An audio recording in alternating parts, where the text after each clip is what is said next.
Urea का स्वदेशी उत्पादन 70 लाख टन बढ़ाने के लिए 6 उर्वरक संयंत्रों का उद्धार किया जा रहा है।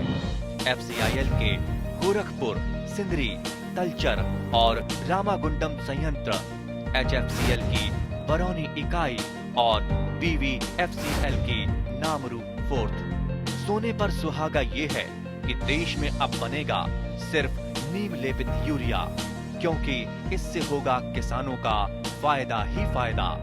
अनाज का उत्पादन 10% तक बढ़ेगा। बढ़ेगी 10 से 15% नाइट्रोजन क्षमता।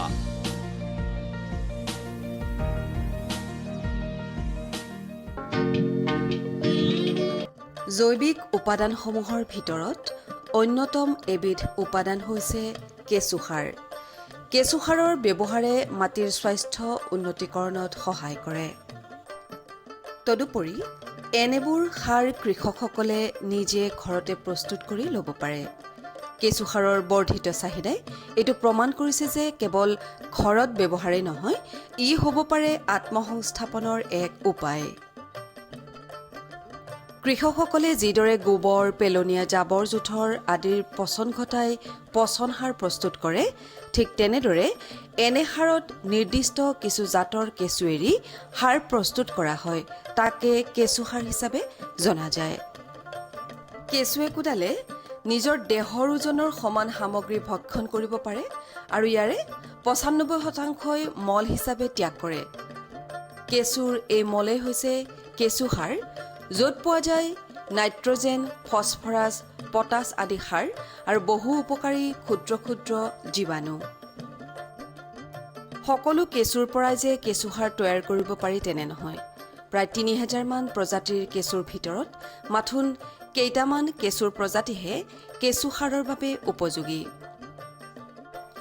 ইয়াৰে ভিতৰত এইচেনিয়া ফয়েটিডা আৰু ইউড্ৰিলাছ ইউজেনি নামৰ বিদেশী কেঁচু দুবিধ কেঁচু সাৰ উৎপাদনৰ বাবে অতি উপযোগী। এই দুবিধ কেঁচুৰ তুলনামূলকভাৱে বংশবৃদ্ধিৰ ক্ষমতা বেছি। চমু জীৱন চক্ৰ আৰু মৃত্যুৰ হাৰ কম হোৱাৰ উপৰি খাব পৰা ক্ষমতা বেছি আৰু উৎপাদিত কেঁচু সাৰো অধিক মূল্য বিশিষ্ট।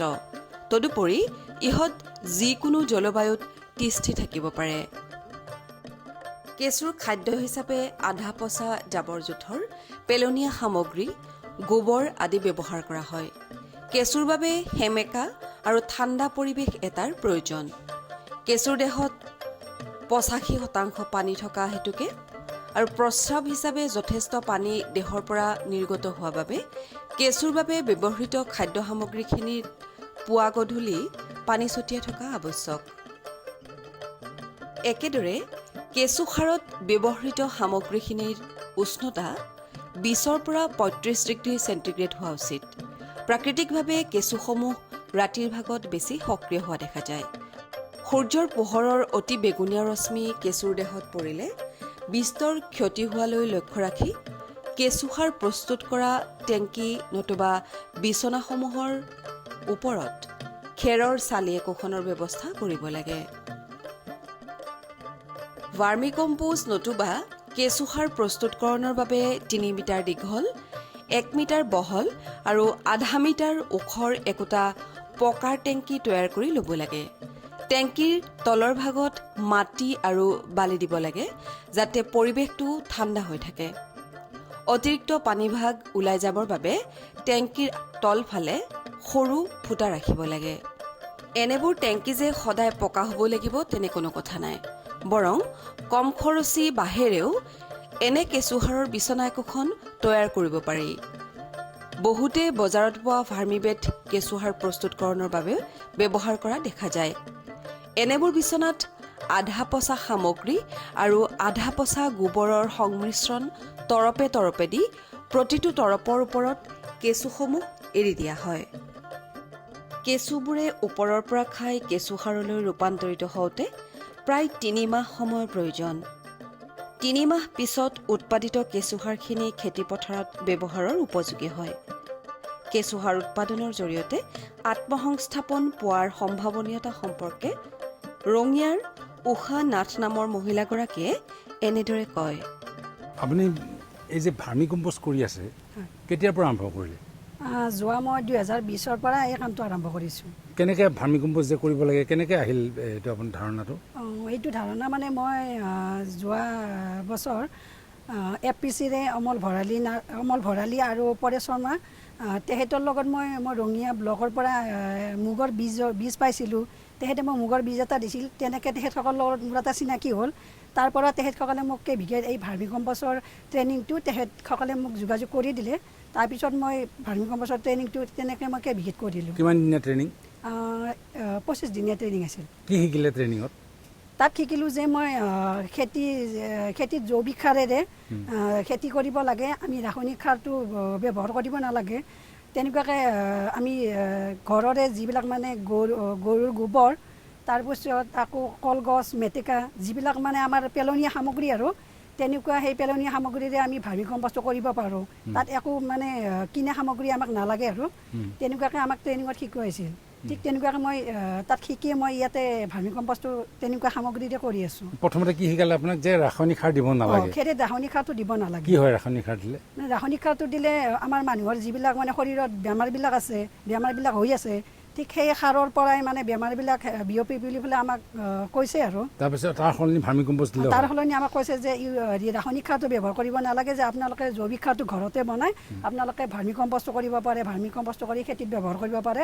তাৰ পৰা আপোনালোকৰ বেমাৰ আজাৰবোৰো কম পৰিমাণে দেখা যাব। আৰু পকা টেংকি হওক নতুবা কম খৰচী কেঁচুসাৰ প্ৰস্তুতকৰণ প্ৰণালীয়ে হওক, আধা পচা গোবৰ আৰু আগতে সংগ্ৰহ কৰি থোৱা পেলনীয়া কৃষিজাত সামগ্ৰীৰ মিশ্ৰণ 40ৰ পৰা 60 অনুপাতত মিহলাই 2 ফুট ডাঠকৈ প্ৰয়োগ কৰি প্ৰতি বৰ্গ ফুটত 100টা কেঁচু এৰি দিব লাগে। কেঁচুসাৰ তৈয়াৰ কৰিবলৈ শাক পাচলিৰ পেলনীয়া অংশ, গোহালিৰ জাবৰ জোথৰ, খেৰ আদিয়ে যথেষ্ট। এনেবোৰ সামগ্ৰী পোনে পোনে প্ৰয়োগ কৰাৰ সলনি অতি কমেও 2 সপ্তাহৰ পৰা এমাহলৈ পচাই লোৱা আৱশ্যক। আৰু ভাৰ্মি কম্পোষ্ট কেনেকৈ প্ৰস্তুত কৰিব লাগে কওকচোন? ভাৰ্মি কম্পোষ্টটো প্ৰস্তুত কৰাৰ আগতে আমাক প্ৰথমে বেড এটা লাগিল। তাৰপিছত বেডটো হয় প্লাষ্টিকৰ হ'লেও হ'ব, নহয়তোবা আমাৰ বাঁহৰ বনাবও পাৰি। মইতো প্ৰথম বাঁহৰে বনাই আৰম্ভণি কৰিছোঁ কামটো। তেনেকৈ তাৰমানে তাত লাগিল আমাক প্ৰথমে লাগিল 1.5 ইঞ্চিমান বালি মাটি। তাৰ ওপৰত বালি মাটিখিনিৰ ওপৰত লাগিলে আমাক গোবৰ লাগিল আমাৰ 30% গোবৰ। এটা বেডত যদি আমি 30% গোবৰ দিয়া হয়, আকৌ 70% আমাৰ কলগছ বা মেটেকা, তৰকাৰীৰ পাচলি এইবিলাক দিয়া হয়। বালি মাটিখিনিৰ ওপৰত আমি গোবৰটো দিলোঁ। গোবৰটো দি পেলাই তাৰে ওপৰত আকৌ আমি কলগছটো দিলোঁ। কলগছটো সৰু সৰু টুকুৰা কৰি কাটি ল'ব লাগে। তাৰপিছত আকৌ সেই কলগছটোৰ ওপৰত আকৌ আমি নেক্সট টাইম গোবৰ দিলোঁ। গোবৰ দি তাৰ ওপৰত আমি আকৌ মেটেকা দিলোঁ। মেটেকা দি তাৰে ওপৰত আমি কিছুমান কেঁচা ঠানি দিব লাগে, কিছুমান গছৰ ডাল দিব লাগে আৰু যাতে কেঁচুটোৱে যাতে ওপৰৰ পৰা মানে তলৰ অংশলৈকে যোৱাত মানে অসুবিধা নাপায় আৰু খাবলৈকে আৰু তাৰপিছত আকৌ আমি তেনেকৈ তাৰমানে ষ্টাপ বাই ষ্টাপ কৰি পেলাই আমি তাৰমানে গোবৰে, তাৰপিছত আকৌ কলগছ, মেটেকা সেনেকৈ তাৰমানে আমি ভাৰ্মি কম্পোষ্টটো পূৰা ফুল কৰিব লাগে। তাৰপিছত আপুনি তাতে শিকি আহি নতুন ঘৰতে আৰম্ভ কৰিলে? ঘৰতে আৰম্ভ কৰিছোঁ। ঘৰত আৰম্ভ কৰিলে এই যে বহুতে পাকা টেংকিৰ কথা কয়, পাকা টেংকি নালাগে নেকি? পাকা টেংকি লাগে, কিন্তু আমাৰ এইবিলাক যিবিলাক বেড আছে বা বাঁহৰে বনোৱা হয় এইবিলাক মানে দিনটো কম দিনতে মানে বেয়া হৈ যায়। এতিয়া পাকা টেংকিটো বনালে কি হয়, দিনটো বেছিকৈ যায়। তাৰপিছত সেই বস্তুটো বনোৱাৰ পিছত আকৌ বস্তুটো টেংকিটো থাকিয়ে যায়। তাৰোপৰি আমাৰ মানে হেৰি নহয় আৰু কি বোলে সেই বেয়া হৈ নাযায়। কিন্তু এইটো কম খৰচী? এইটো কম খৰচতে হয়। আৰু কিমানমান খৰচ পৰে আপুনি বাঁহৰ যিটো বনাইছে? বাঁহৰ বনালে আমাৰ লেবাৰ খৰচেদি বা বাঁহেনিয়ে বা টিং পাতেদি আমাৰ মোটামুটি 3-4 হাজাৰ টকাত মেকআপ হয় আৰু। হৈ যায়। কেইবছৰ চলিব? মোটামুটি 4-5 বছৰ চলিব। গতিকে 4-5 বছৰত আপুনি এবছৰত কেইবাৰ ভাৰ্মি কম্পোষ্ট উলিয়াব পাৰে? হয়তো আমি 3 মাহৰ মূৰে মূৰে ওলোৱা হয়।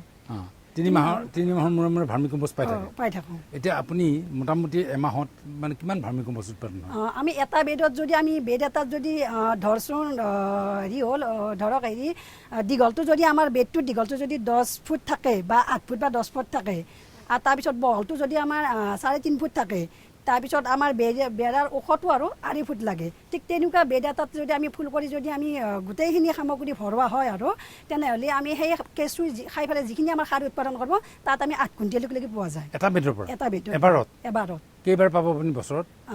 3 মাহৰ মূৰে 20 কুইণ্টেল আৰম্ভ এটা বেডৰ পৰা ওলাই যায়? পোৱা যায়। গতিকে আপোনাৰতো কেইটা বেড আছে এতিয়া? 5টা আছে। 5টা বেড হ'লে আপোনাৰ মানে মোটামুটি 100 কুইণ্টেল 10 মেট্ৰিক টন আপোনাৰ উৎপাদন হয় প্ৰায়।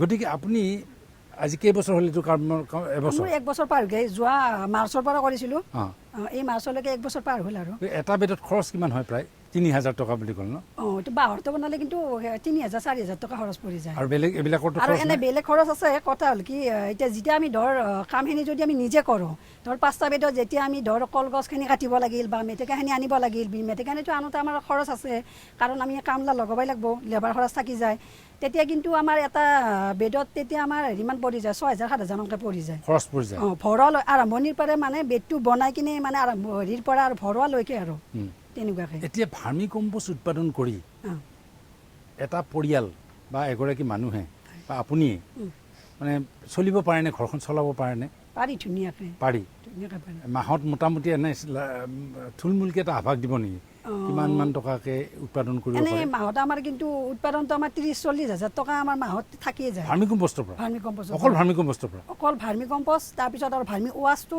তাৰপিছত আমাৰ ভাৰ্মি যিটো মেডিচিন হয় আমি তিনিওটাই একেলগে বিক্ৰী কৰি আছোঁ ভাৰ্মি ৱাছটো কি কথা ক'লে আপুনি ভাৰ্মি ৱাছটো হ'ল যিটো আমি বেড ধৰকচোন এতিয়া আমি ইটো বেডটো আমি পাতোঁতে এটা আগৰ ছাইডটো যদি আমি ওখ কৰি পেলাই দিয়া যায় আৰু তলৰ পিছ ছাইডটো তাৰমানে আমি হেলনীয়াকৈ পাতিব লাগে তাৰমানে যেতিয়া আমি এই সামগ্ৰীখিনি তাৰমানে হেৰি বেডটোত ভৰোৱা হয় ভৰোৱাৰ পিছত তাৰমানে আমি 3 দিন ৰাখিব লাগে 3 সপ্তাহ ৰাখিব লাগে 3 সপ্তাহ এইটো কাৰণত ৰাখিব লাগে যেতিয়া আমাৰ এই সামগ্ৰীখিনি 3 সপ্তাহ আমি পানী ছটিয়াই থাকিম 3 সপ্তাহত যেতিয়া আমাৰ এই সামগ্ৰীখিনি পচি যাব পচাৰ পিছতহে আমি তাৰমানে ইয়াত কেঁচুখিনি এৰি দিব পাৰিম কেঁচুৱে যেতিয়া পচি যাব তেতিয়া সেই কেঁচুৱে তাৰমানে এই সামগ্ৰীখিনি খোৱাৰ আৰম্ভ কৰে তাৰপিছত কেঁচুৱে যেতিয়া ইয়াতে শৌচ পেচাব কৰিব তাৰপিছত যেতিয়া আমি এই বস্তুখিনি সামগ্ৰীখিনি পচাৰ কাৰণে যেতিয়া আমি 3 দিনৰ মূৰে মূৰে পানীটো ছটিয়াই থাকিম তাৰ পৰা তাৰমানে যোনটো ছাইড আমি হেলনীয়াকৈ ৰাখি দিম তাত অলপ পানীটো ওলোৱা ব্যৱস্থাটো আছে ভাৰ্মি বেড হ'লেও থাকিব তাৰপিছত আমি বাঁহৰ যিটো বনাইছোঁ তাতো আমি পানীটো ওলাই যাব পৰাকৈ নলি ৰাখিছোঁ সেই ভাৰ্মি ৱাছটো তাৰমানে আমি পাত্ৰ এটাত কৰি ভাৰ্মি ৱাছটো ধৰি ৰখা হয় কি কাম দিব সেইটো আমি খেতিত যেনেকৈ ৰাসায়নিক সাৰ ব্যৱহাৰ কৰিলে আমি এইটো ভিটামিন হিচাপে যিটো আমি স্প্ৰে কৰা যায় ভিটামিন আৰু ভাৰ্মি ৱাছটো তেনেকুৱা তাৰমানে ভিটামিনটো এটা কাম কৰে এতিয়া আপুনি এটা টেংকিত এটা বেডত কিমান কেঁচু দিয়ে এইটোতো আমি হেৰি দিব লাগে 1200কৈ দিব লাগে এটা বেডত 1200 ডাল 1200 ক'ত পায় আপুনি এইটো মই প্ৰথম ট্ৰেইনিং কৰোঁতে কেভিকেৰ পৰাই দিছিল মোক তাৰপিছত এতিয়া নিজৰ ঘৰতে আছোঁ মই কেঁচুটো বিক্ৰী কৰি আছোঁ কেঁচু ক'ত কেনেকৈ 100টা কেঁচুত কেইটকা বিক্ৰী কৰে এতিয়া আমি যদি কেজি চিষ্টেম বিক্ৰী কৰোঁ কেজি চিষ্টেম দিলেও আমি 1200ই দিওঁ 1200 টকাই লওঁ 1 কেজিত কিমানটা উঠিব কিমান মানে 1200 1200 তেনেকুৱা মানে আপুনি 1200 টকা এডাল কেঁচু 1 টকাকৈ আপোনাৰ পৰা কিনি নিয়ে কোনোবাই নি আছে কোনে নিয়ে কিনি মই যিবিলাক মই হেৰি এই বেড মই যিকেইজনক কৰিব দিছোঁ বেড দিছিলোঁ ভাৰ্মি কম্পোষ্ট কৰাৰ কাৰণে তেনেকুৱাকৈ তেখেতসকলেও মোৰ পৰা লৈছে আকৌ বেলেগ জেগাৰ পৰা মই যেতিয়া ভাৰ্মি কম্পোষ্টটো বিক্ৰী কৰি আছোঁ বিক্ৰী কৰোঁতে তেতিয়া মোৰ কণ্টেক্ট নম্বৰটো দিয়াই আছিল এতিয়া কোনোবাই যদি ধৰ ভাৰ্মি কম্পোষ্টটো কৰিব বিচাৰিছে তেনেকৈ কণ্টেক্ট কৰি পেলাই মোৰ পৰা কেঁচুটো লৈ যায় এই বেডবিলাক আপোনালোকে ক'ৰ পৰা পাইছে মই APCৰ পৰা 2টা পালোঁ আৰু বাকী 12টা বেড মই এগ্ৰিকালচাৰৰ পৰা পাইছিলোঁ গতিকে আপোনাৰ ইয়াতে গাঁৱত আৰু কিমানে কৰিছে এইটো ইয়াতে গাঁৱত আছে নাই বোলো 15-20 ঘৰমান আছে মোৰ লগত একেলগে কম খৰচী কেঁচুসাৰ প্ৰস্তুত প্ৰণালীৰ জৰিয়তে অতি কম খৰচতে কেঁচুসাৰ তৈয়াৰ কৰি এক ক্ষুদ্ৰ উদ্যোগ গঢ়ি তোলা সম্ভৱ এনেদৰে গ্ৰাম্যাঞ্চলত গঢ়ি উঠিব পাৰে আত্মসংস্থাপনৰ উৎস কিয়নো চাহ বাগিচাকে ভিতৰ কৰি সকলো ক্ষেত্ৰতে দিনক দিনে বাঢ়ি আহিছে জৈৱিক সাৰ বিশেষকৈ কেঁচুসাৰৰ চাহিদা কেঁচুসাৰ সোনকালে প্ৰস্তুত কৰাৰ এক অন্যতম উপায় হৈছে কেঁচু উৎপাদন কেন্দ্ৰত কেঁচুৰ সংখ্যা বৃদ্ধি কেঁচুসাৰৰ অন্যতম গুণ হৈছে ই সাধাৰণ পচন সাৰতকৈ 6 পৰা 7 গুণ উন্নত কেঁচুসাৰত সাধাৰণতে 1.5 পৰা 2.5% নাইট্ৰজেন 0.9 পৰা 1.7% ফছফৰাছ 1.5 পৰা 2.4% পটাছ 0.5 পৰা 1 কেলছিয়াম 0.2 পৰা 0.3% মেগনেছিয়াম 0.4 পৰা 0.5% ছালফাৰ আৰু অন্যান্য পোষক দ্ৰব্যসমূহ উপলব্ধ অকল কেঁচুসাৰেই নহয় অন্যান্য উপাদান আনকি কেৱল কেঁচু বিক্ৰী কৰিয়েই কিদৰেনো যুৱক যুৱতীসকলে আয় কৰিব পাৰে সেই সম্পৰ্কে নলবাৰীৰ তপন ডেকা নামৰ যুৱকজনে এনেদৰে কয়। মই ভাৰ্মি কম্পোজৰ কাম কৰি আছোঁ। ভাৰ্মি কম্পোষ্ট ভাৰ্মি কম্পোজৰ অৰ্গেনিক ফাৰ্ম ভাৰ্মি কম্পোষ্টৰ লগত অৰ্গেনিক ফাৰ্ম ভাৰ্মি কম্পোষ্ট কৰিছে অৰ্গেনিক ফাৰ্মো কাম কৰিছে কৰিছোঁ। আৰু ভাৰ্মি কম্পোষ্টটো যে কিহৰ কাৰণে লাগে ভাৰ্মি কম্পোষ্ট যে ভাৰ্মি কম্পোজটো আমাৰ ধৰক এতিয়া আজি কিছু দশক আগৰ পৰা আমাৰ খেতিয়কে ৰাসায়নিক সাৰ ব্যৱহাৰ কৰি আছে। ৰাসায়নিক সাৰ ব্যৱহাৰ কৰিলে কি হয় কিছুদিন ধৰক আপোনাৰ প্ৰডাকশ্যনটো কম বেছি হয়, কিন্তু তাৰপিছত লাহে লাহে মাটিডোখৰৰ মানে উৰ্বৰতা শক্তিটো কমি আহে। কমি অহাৰ কাৰণে আজিকালি প্ৰডাকশ্যনটো কমি গৈছে। ধৰক আমি আগতে যদি 20 কিলো বিঘা মাটি ইউৰিয়া মাৰিছিলোঁ, এতিয়া আমাক 30 কিলো লগা হৈছে। এতিয়া আমাৰ খৰচাটোও বাঢ়ি গৈছে আৰু মাটিডোখৰ লাহে লাহে মানে বিকল হৈ যাব ধৰিছে। সেয়েহে আমি এতিয়া ধৰক বিভিন্ন বেমাৰ আজাৰৰ কাৰণে আজি গোটেই বিশ্বতে মানে ৰিচাৰ্চ কৰিলে যে মানুহৰ বেমাৰ আজাৰ কিয় হয়, যে আমি ৰাসায়নিক দ্ৰব্য বেছিকৈ ব্যৱহাৰ কৰোঁ। তাৰ মানে আপোনাৰ এই চাইণ্টিষ্টে পৰীক্ষা নিৰীক্ষা কৰি আপোনাৰ এই ভাৰ্মি কম্পোষ্টটো মানে অতি উত্তম বুলি ভাবি মানে এইটো আৰম্ভ কৰিলোঁ। না এই কথাটো আপুনি কেনেকৈ গম পালে? আপুনি যে ভাৰ্মি কম্পোষ্টৰ কথাটো আপোনাৰ মনলৈ কেনেকৈ আহিল? মোৰ মনত আহিল তাৰমানে মই খেতিয়কৰে ল'ৰা, মই কিবা ঘৰৰ কিবা এয়া কৰি মই গুৱাহাটী কোম্পানীত কাম কৰিব গ'লোঁ। তাৰপিছত লাহে লাহে মই খেতিয়কৰ ল'ৰাটো মোৰ খেতিৰ প্ৰতি বেছি আগ্ৰহ আছিল। এজন মই ভাল মানুহ লগ পালোঁ, মানে গুজৰাটৰে চিকে চাহ বুলি ৰিজাৰ্ভ বেংকৰ জিএম আছিল। তেখেতে মোক তেখেতৰ খৰচাত গৈ তাত ট্ৰেইনিং কৰি আনিলে। মই খেতিৰ বিষয়ে জানি যাওঁ মানে গুজৰাটত। কিমান চনত? মই 2005 তাত মই পাছত ট্ৰেইনিং কৰিলোঁ। আপোনাৰ মোটামুটি 5 মাহ ট্ৰেইনিং 6 মাহ ট্ৰেইনিঙৰ পিছত মোৰ তাতে চাকৰি পালোঁ। মই কৃষি বায়'টেক লিমিটেডত তাত চাকৰি কৰিলোঁ। তাত চাকৰি কৰি ভাবিলোঁ যে আমিতো যেতিয়া কামটো শিকিলোঁ নিজে কৰিব পাৰোঁ অসমত গৈ। আমাৰতো অসমত বিভিন্ন ধৰণৰ ৰ মেটেৰিয়েলছ পাই, গোবৰ চবৰ ধুনীয়াকৈ পাই, চবখিনি সুবিধা হয়। সুবিধাৰ কাৰণে মই আহি নিজে অকণমান পইচাৰে মই আৰম্ভ কৰিলোঁ নিজৰ ঘৰতে। তাৰপিছত আহি এনেকৈ আৰম্ভ কৰি বহুতো লগত চাহ চিনাকি হ'ল। তাৰপিছত মই বাণীকুলীয়া ছাৰেও লগ পালোঁ। বাণীকুলীয়া ছাৰেও মানে এইটো বছৰ ইণ্টাৰেষ্ট দিলাক। ইণ্টাৰেষ্ট দি তাৰমানে বাণীকুলীয়া ছাৰেও এটা মানে আৰম্ভ কৰলাক, তেখেতেও আৰম্ভ কৰলাক। এনেকৈ আৰম্ভ কৰি চলি আছোঁ এতিয়া ধৰক আমি মোটামুটি মোৰ পাৰ মাহ ধৰক দি থৈ মানে 50,000 টকা ৰয়। মানে 50,000 টকা আপোনাৰ দি থৈ ৰয়, মানে আপোনাৰ ইনকাম বেনিফিট হয় অকল ভাৰ্মি কম্পোষ্ট। ভাৰ্মি কম্পোষ্টৰ ওপৰত। আচ্ছা, তাৰপিছত এতিয়া ভাৰ্মি কম্পোষ্টত কি গুণাগুণ? বেলেগ পচন সাৰ আৰু ভাৰ্মি কম্পোষ্টৰ মাজত পাৰ্থক্য কি? বহুত গুণাগুণ আছে। তাৰমানে সদায় ইয়াৰ গুণাগুণটো হ'ল মানে মাটিত ধৰক যিখিনি পানী লাগে, আমাৰ ধৰক শস্যত যিখিনি পানী লাগে সেই শস্যৰ পানী ধৰি ৰখা কেপাচিটিটো ইয়াৰ আছে। আৰু যিখিনি নালাগে সি এৰি দিব পৰা কেপাচিটি আছে। তাৰমানে যিখিনি লাগে সেইখিনিয়ে লয় তাৰমানে। অসম তথা সমগ্ৰ উত্তৰ পূৰ্বাঞ্চলৰ ৰাজ্যকেইখন জৈৱিক ভাণ্ডাৰ হিচাপে ঘোষিত হোৱাৰ পিছতে এই অঞ্চলটোত জৈৱিক উপাদানৰ চাহিদাও দিনক দিনে বৃদ্ধি পাবলৈ ধৰিছে। আনকি এসময়ত ৰাসায়নিক দ্ৰব্যৰ ওপৰত নিৰ্ভৰশীল চাহ উদ্যোগো এতিয়া ৰূপান্তৰিত হ'বলৈ ধৰিছে জৈৱিক কেন্দ্ৰলৈ।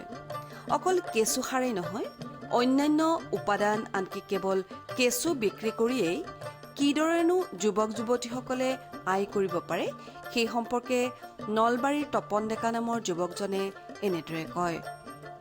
আচ্ছা, যিকোনো কেঁচুৰে কৰিব পাৰেনে ভাৰ্মি কম্পোষ্ট? নাই, নোৱাৰি। ইয়াৰ মানে কিছুমান ইয়াৰ একচুৱেলি এটা আছে আইচেনিয়া ফটিকা, এটা আছে উডেলাছ ইউজিনি, আৰু এটা আছে লেম্পিট মৰিচি। আপুনি কোনটো কৰিছে? আমাৰ তিনিটাই আছে, মানে গোটেইকেইটা জাত গোটেইকেইটা আছে? বিধ আছে। আচ্ছা, এই ইহঁতে খাই যিটো বস্তু যিটো ময়লা বাহিৰ কৰে সেইটোৱে খায়। এতিয়া কেনেকৈ বনাব ভাৰ্মি কম্পোষ্ট? যেতিয়া বনাব লাগিব, হয়, আপুনিতো বাৰু বনাইছে, হয়। অন্য এজন যদি ভাৰ্মি কম্পোষ্ট বনাব খোজে, হয়, কেনেকৈ বনাব? একচুৱেলি এটা এনেকৈ পকাৰ এটা টেংক লাগে। পকাৰ টেংক লাগে ধৰক বহল 4 ফুট, লাম্বাটো আপুনি খাদ্য অনুযায়ী দিব পাৰে, 10 ফুটো দিব পাৰে, 20 ফুটো দিব পাৰে। তাৰপিছত আপুনি এনেকৈ টেংকি বনাব লাগে। টেংকিটো হাইটটো 2 ফুট বা 2.5 ফুট লাগে। তাৰপিছত আমি ধৰক আমাক তাৰপিছত এখন চালি লাগিব, কিন্তু টিঙৰ চালি হওক বা খেৰৰ চালি হওক। খেৰৰ চালি হ'লে ভাল। খেৰৰ চালি বেছি হয়, উত্তম হয়। তাৰমানে পূৰা তাপটো মানে এটা ধুনীয়া মেইনটেইন হৈ থাকে। খেৰৰ চালি হ'লে বেছি ভাল হয়। তাৰপিছত আমাক যিখিনি বস্তু বনাব লাগিল, আমাক কলগছ লাগিল, মেটেকা লাগিল, পুনি লাগিল, বিভিন্ন ধৰণৰ জৈৱিক আৱৰ্জনাবিলাক।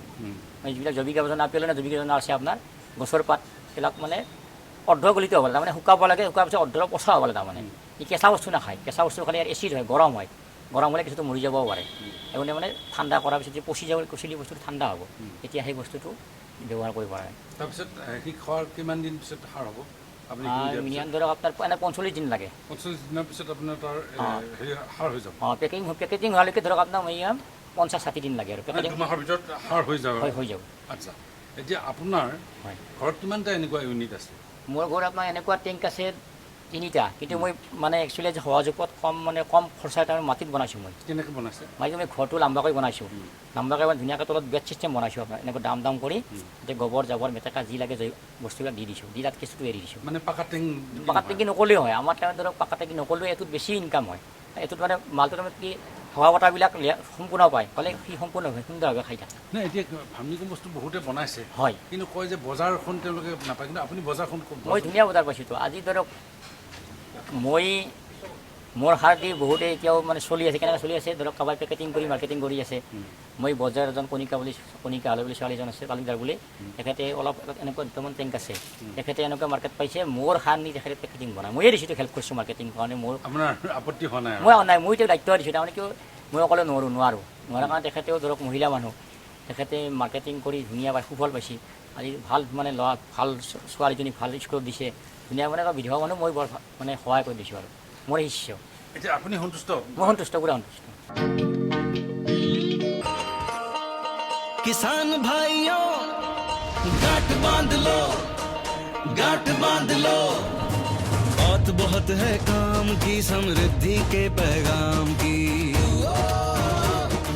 मिट्टी के मिजाज को समझो, मिट्टी के हर राज को समझो, मिट्टी की तुम जांच कराओ, मुफ्त सॉइल हेल्थ कार्ड ले जाओ।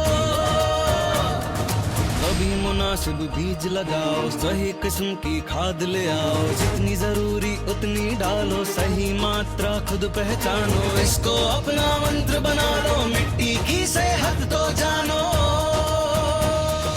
बात बहुत है काम की, कम लागत अधिक वरदान की, किसान भाइयों गांठ बांध लो।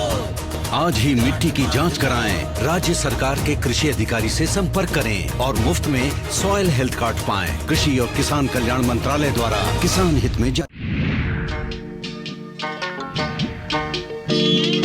কৃষকসকলৰ বিভিন্ন সমস্যাৰ সমাধানৰ লগতে শেহতীয়া প্ৰযুক্তি আৰু প্ৰয়োজনীয় আনুষংগিক দিশৰ বিষয়ে জানিবৰ বাবে চাবলৈ নাপাহৰিব কৃষি দৰ্শন।